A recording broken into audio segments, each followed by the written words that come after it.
All right, so we're diving into something that I think is probably in a lot of people's minds, and that's how to keep your joints healthy after you hit 40. Yeah. We got some really interesting source material here.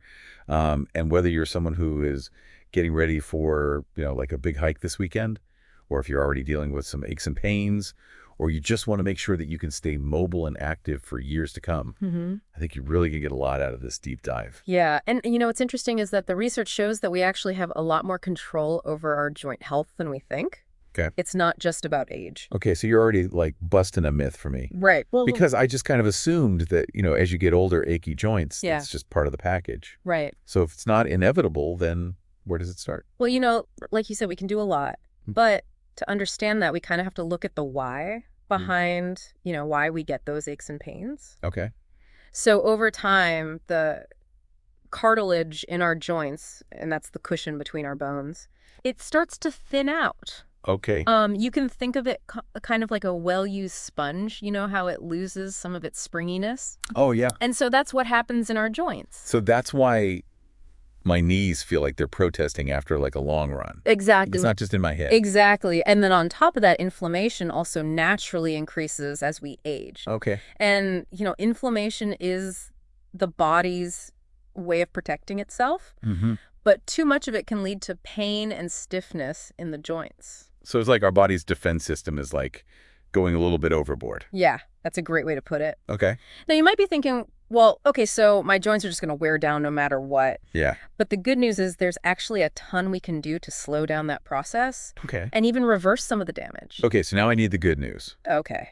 Where do we even begin? One of the most powerful tools we have, believe it or not, is movement. Really? Yeah. I always thought if my joints were hurting, I should rest. Well, rest is important, but the key here is smart movement. Okay. So daily low-impact exercise is actually a game changer for your joint health. Okay. We're talking about things like swimming, cycling, walking, activities that get your heart rate up without putting too much stress on your joints. Okay. Aim for about 30 minutes, 5 days a week. So it's not about becoming a marathon runner overnight. No, absolutely not. Okay. It's about finding activities that you enjoy and that you can do consistently. Even a brisk walk in the park can make a big difference. That's good to know. Yeah. But I also noticed in our source material that it talks about something called functional movements. Yes. What are those exactly? So these are movements that mimic everyday activities. Okay. So think about like squatting down to pick something up, or lunging to reach for an object, or even just standing up from a chair. Okay. So these movements help to strengthen the muscles that support your joints, which is really crucial for stability. So it's about moving better, not necessarily more. I like that. And then we can't forget about flexibility. Right. So regular stretching helps to maintain your range of motion, and that just makes those everyday activities easier. Right, because if your muscles are all stiff, then that's going to put extra stress on the joints. Absolutely. So what kind of stretching is best? Yoga is fantastic. Yeah. Or even just gentle stretches that you can do at home, especially after exercise or in the evening. I've actually started doing some online yoga classes. Oh, great. And it's amazing how much better I feel. Yeah. But you know me, I always have to ask about the food connection. Of course. Because our sources were pretty clear that what we eat can have a huge impact on our joint health. It absolutely does. And, you can think of your diet as the fuel that powers your body's repair shop. Okay. So if you're putting in low-quality fuel, Yeah. the repairs aren't going to be as effective. So what are the premium foods that we should be filling up on? Well, first off, anything that fights inflammation. Yeah. So fatty fish like salmon and mackerel are packed with omega-3 fatty acids, and those have been shown to reduce inflammation and support joint health. I do love salmon, so that's one healthy habit I've already got. That's great. Yeah. And don't underestimate the power of colorful fruits and veggies. Okay. So berries, leafy greens, things like that. Mm-hmm. Those are loaded with antioxidants, which also help to combat inflammation. So it's like eating a rainbow for your joints. Exactly. That sounds much more appealing than popping pills. Right. And protein is also super important because Yeah. it provides the building blocks for cartilage repair. Okay. So think about lean protein sources like fish, chicken legumes, tofu. Got it. So healthy fats, Yeah. colorful produce, lean protein. Yes. And what about hydration? Ah, that's I know that's always important, but does it specifically affect joint health? It does. Okay. Water helps to keep your joints lubricated so they can move smoothly. Okay. Aim for at least 8 glasses a day more if you're active or in a warmer climate. Okay, so we've got the foundation. Movement, diet, hydration. Yeah, It's all starting to make sense. But I am curious about supplements. sure. Where do those fit into the picture? So supplements can be helpful, but it's important to remember they're not a magic bullet. Okay. They're meant to supplement a healthy lifestyle, not replace it. That makes sense. Yeah. So assuming we've got the movement and the diet down, which supplements are worth considering? Well, one combination that comes up a lot is glucosamine and chondroitin. I've heard of those, but I honestly have no idea what they do. So these are naturally occurring compounds that are found in cartilage. Okay. Glucosamine helps to build and repair cartilage, while chondroitin helps to keep it hydrated and resilient. Okay. So taking them together may help with pain reduction and improving joint function. Interesting. Yeah. So it's like giving our joints a boost of their own natural building blocks. Precisely. I like that. Another important one, especially as we age, is vitamin D. Okay. And that plays a vital role in calcium absorption, which of course is essential for strong bones. And strong bones means better support for your joints. So it's all connected. Exactly. And speaking of connections, we can't talk about joint health without considering our overall lifestyle choices. Okay. They play a huge role in how our joints feel and function. So it's not just about what we eat and how we move. It's not just about that. What else do we need to be mindful of? Well, one of the biggest factors is weight management. Okay. Every extra pound puts additional stress on your joints, especially your knees and hips. So even losing a small amount of weight could make a big difference. Absolutely. It's like taking a heavy backpack off of your shoulders. That's a great way to visualize it. Yeah. What else falls under those everyday lifestyle choices? Posture is huge. Okay. Yeah, slouching over your computer or your phone, that can strain your neck, your shoulders, your back, and put extra pressure on those joints. Yeah, I am definitely guilty of that. Yeah. I catch myself hunching over my phone all the time. Yeah, we all do. So being mindful of posture is key. What about sleep? Sleep is crucial. Okay. Your body repairs and regenerates during sleep, and that includes those precious joints. So it's not just about feeling rested. It's actually giving our joints time to recover. Exactly. Aim for 7 to 8 hours of quality sleep each night. All right, so we've covered movement, diet, supplements, and even lifestyle factors like weight, posture, and sleep. Yeah. It's clear that joint health, it's multifaceted. It is. You can't just focus on one thing and expect miracles. Exactly. It's about the big picture. Okay. But, one thing we haven't touched on yet is injury prevention. Right, because staying active and taking care of our joints, that doesn't mean that we should push through pain, right? Absolutely. It's crucial to listen to your body and avoid pushing it beyond its limits. So let's talk about injury prevention. Okay. What are some things that we could do to protect our joints while we're staying active? One of the most important things is to warm up properly before any exercise. Okay. You can think of it as gradually waking up your muscles and joints. So it's like easing into a cold pool instead of just jumping in. Perfect analogy. Okay. And just as important as warming up is listening to your body's signals. Okay. Yeah. So meaning like if we feel pain, we should stop and figure out what's going on. Exactly. Pain is your body's way of telling you that something's not right. Mm-hmm. Don't ignore it. Modify your activity rest. And if it persists, consult a healthcare professional. No shame in seeking expert advice. No, not at all. What else can we do to prevent injuries? Well, proper form during exercise is absolutely crucial. Okay. Incorrect form can put unnecessary stress on your joints, and that can lead to injuries. So if I'm trying like a new exercise, it's worth getting guidance from a trainer or watching videos to make sure I'm doing it right. Absolutely. And if you have any pre-existing joint issues, talk to your doctor or a physical therapist Okay. about exercises that are safe and beneficial for you. Okay, so we've covered a lot of ground here, from the science behind joint health to practical tips for staying active and pain-free. It's been quite a journey so far. Yeah, but I think it's important to address one more question, and that is, when is it time to seek professional help? Right.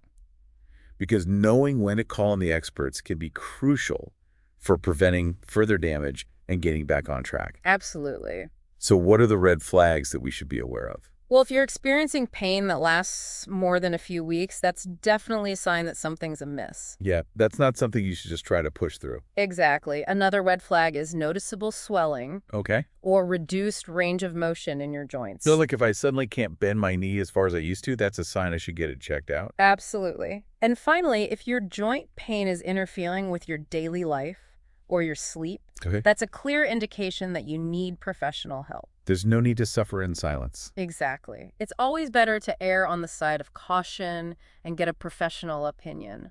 I think that's a great note to wrap up this part of our deep dive on joint health. Yeah. We've covered a lot of ground, but there's still so much more to learn. Yeah. We'll be back in the next part of this deep dive to explore even more strategies for maintaining healthy, pain-free joints after 40. Stay tuned.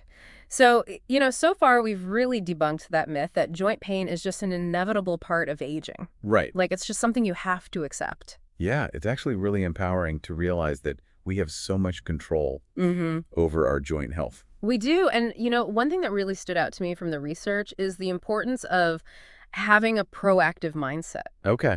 We don't have to wait until we're experiencing pain to start taking care of our joints. That makes a lot of sense. It's kind of like, investing in a savings account. The earlier you start, the better off you'll be down the road. Exactly. But for those of us who haven't been as proactive as we maybe should have been, Right.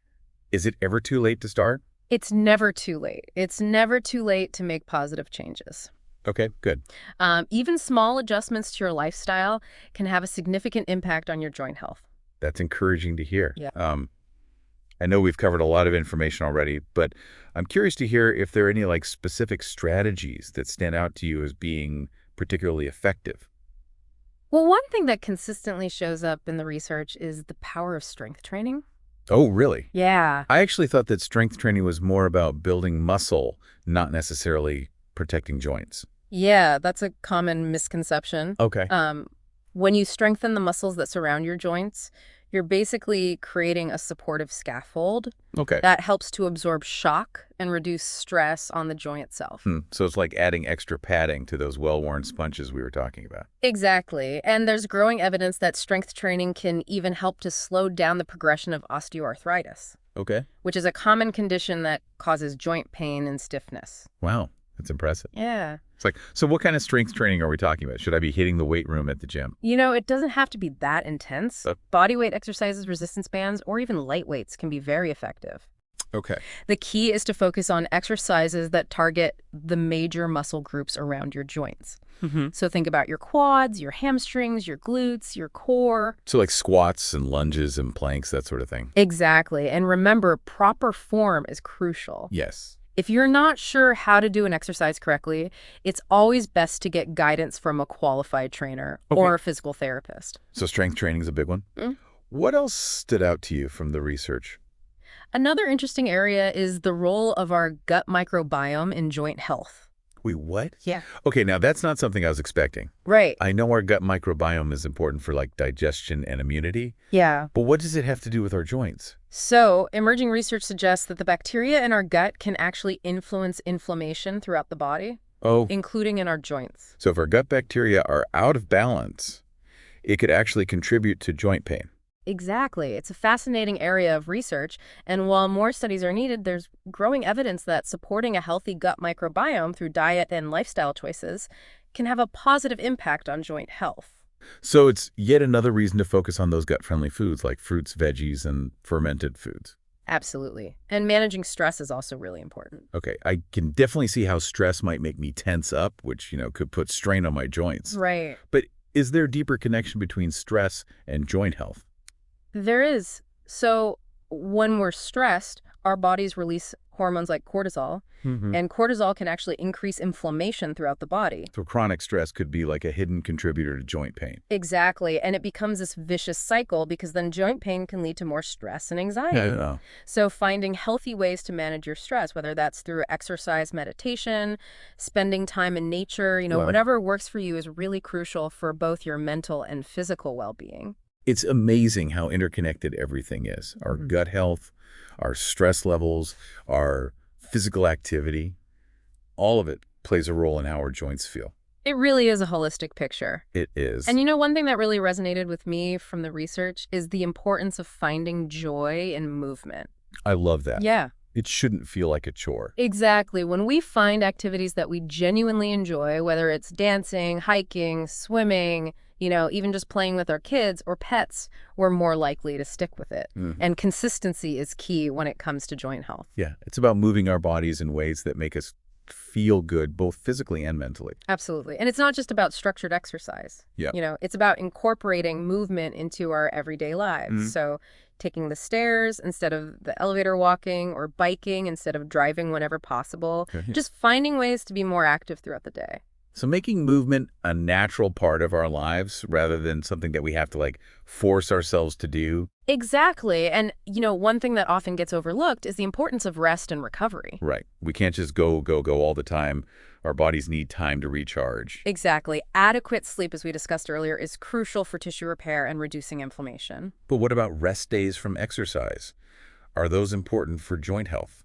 They absolutely are. Okay. Rest days allow your muscles and joints to recover from the stress of exercise, which helps to prevent injuries and allows you to come back stronger. So it's not about being lazy. It's about being strategic with our recovery. Exactly. Listen to your body and don't be afraid to take a day off when you need it. Going through all this research has really shifted my perspective on joint health. It's not just about, popping supplements or avoiding certain activities. It's about a holistic approach that encompasses movement, nutrition, stress management, even mindset. It really is. It's a multifaceted journey. It is. And it's one that we can all embark on regardless of our age or our current fitness level. And it's a journey worth taking because the rewards of healthy, pain-free joints are immense. They truly are. Maintaining our mobility allows us to engage in the activities we love, connect with others, and experience the world to the fullest. It's about living a life without limitations. Exactly. And one final thought that I want to leave listeners with is the importance of self-compassion. That's interesting. What does self-compassion have to do with joint health? Well, it's easy to get caught up in the shoulds and the musts when it comes to health. Yeah. We should exercise more, we should eat better, we should manage our stress, and so on. Right. All the shoulds. But when we approach our health from a place of self-criticism and judgment, it can actually create more stress and make it harder to stick with healthy habits. So it's about being kind to ourselves, even when we fall short of our goals. Exactly. Acknowledge your efforts, celebrate your progress, and don't beat yourself up if you have a setback. Remember, this is a journey, not a destination, and every step you take towards better joint health is a step in the right direction. Yeah. Sounds like self-compassion is a key ingredient in this whole joint health journey. It really is. It's like we're assembling this puzzle. We've got the pieces of movement and nutrition and lifestyle choices. And now we're adding in that crucial piece of self-care and mindset. Right. It really completes the picture. That's a great analogy. And it reminds me of something else that we talked about earlier, the idea that aging doesn't have to mean decline. Right. It can be a time of continued growth and vitality. Absolutely. And healthy joints play a huge role in that. When we're able to move freely without pain, we have the freedom to explore, pursue our passions, and really connect with the world around us. It's about maintaining our independence and our quality of life as we age. Exactly. And, one thing that often comes up when I talk to people about joint health is the fear of limitation. Oh, They worry that as they get older, they won't be able to do the things they love. Yeah, that's understandable. It is, but it's encouraging to know that we can actually challenge that fear by taking proactive steps to protect our joints. Right. So it's not about accepting limitations. It's about pushing those boundaries and embracing the possibilities that come with healthy aging. Precisely. And what's really inspiring is that there are so many amazing role models out there. Yeah. People in their 60s, 70s, even 80s who are running marathons, hiking mountains, dancing, and just living life to the fullest. They're proof that age is just a number. Yes. And that we can achieve incredible things when we prioritize our health and well-being. Absolutely. And I think that's such a powerful message to leave our listeners with. It's never too late to start taking care of your joints and to embrace the journey of healthy aging. So as we wrap up this deep dive, I want to challenge our listeners to think about one small change they can make today to support their joint health. Yeah, what's one thing you can do today? Exactly. It could be as simple as, adding some extra veggies to your dinner plate. Taking a short walk during your lunch break, or even just being mindful of your posture while you're sitting at your desk. It all makes a difference. Every little step counts. And remember, this is about progress, not perfection. Exactly. Be kind to yourself. Celebrate your wins and keep moving forward.